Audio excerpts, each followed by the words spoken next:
Very nice person. कबो कबो अंग्रेजी मार दिले हम। वेरी नाइस, बहुत बढ़िया। इंग्लिश बोलिए जन खेसारी भैया, इंग्लिश मार दिया तो सब कोई जाना तारा बारे में तो कितना इंग्लिश के जानकार बड़ा। तो इंग्लिश बोला जान, इंग्लिश बीच बीच में मार देवल घर। हाँ तो दोस्तों नमस्कार प्रणाम। आप सबके दिखावा तानी खेसारी लाल यादव के फनी डायलॉग। तो वीडियो के अंत तक बने रहे, वीडियो में बहुत मजा आने वाला बा, बहुत हंसी आने वाला बा। तो एक से एक फनी डायलॉग खेसारी लाल के शुरू करे वाला बानी, ठीक बा। तो वीडियो के अंत तक बने रहे। तो दिखाता नहीं पहला डायलॉग। गले लगा लो, देखो हम शादीशुदा हैं, हम यहाँ गले लगाएंगे इसका रिएक्शन मुंबई चला जाएगा। अच्छा खेसारी भैया तुम्हार शादी हो गई बा, ये तो पहले से मालूम ना रहा। चलो बता दल तो यो मालूम हो गई। अच्छा खेसारी भैया जब एगो लड़की गले लगावे के कहती है तो गले लगा ही लेवे के चाहिए, ठीक बा। रिएक्शन मुंबई चल जाओ चाहे दुबई चल जाओ, तारा का चीज के डर बा? तारा केकरा से डर बा? तारा का होई? लगा लो गले, होई जो देखल जाए। पहले डेरात हम ना रही, हम पहले ही मोबाइल ना रहा तो डर ना लगा चलो एकदम।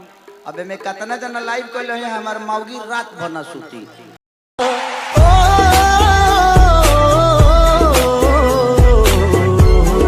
जी भैया वो देखी जे कौना कौना के छुअले हैं।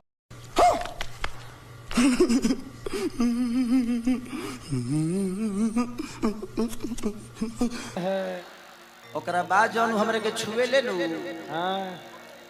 अब अपन हारल मेहरी के मारल केहू से ना कहल जाला। अपन हारल मेहरी के मारल कोई से ना कहल जाला। तो काहे कहता स्टेज पर तार मौगी तारा का करत होई? मारते न होई।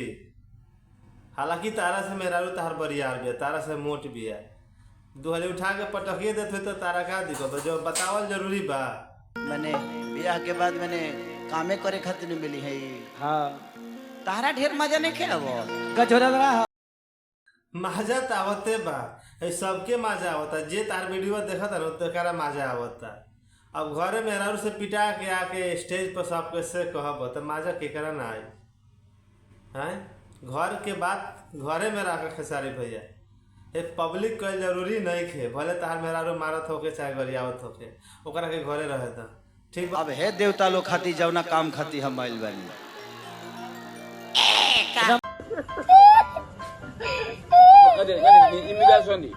तारे सरंदी के मेहरारू दूसरा संग भागे ले। आही दादा अपना मेहरारू लगे जहाँ तो टाई टाई फीस हो गई है। आज ऐसे कौन दोसर मेहरारू देखिए तो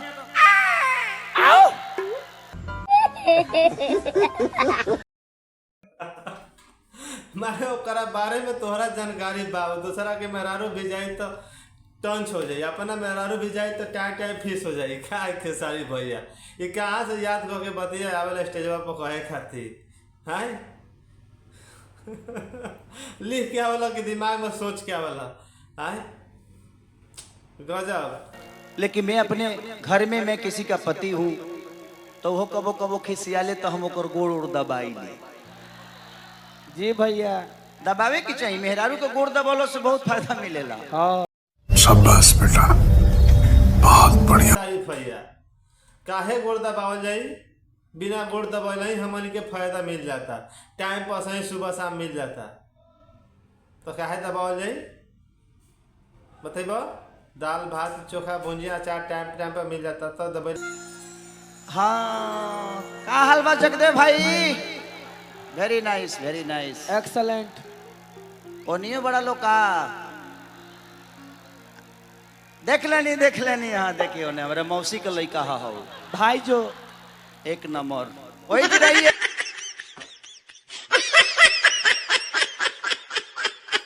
ऐसे बानी ठीक बा। देखो कोरोना के चौथा लहर आवे वाला बा, जल्दी जल्दी मार के सब काम निपटा दो। उसके साथ करता है ना तो उसी में और पैदा हो जाता है।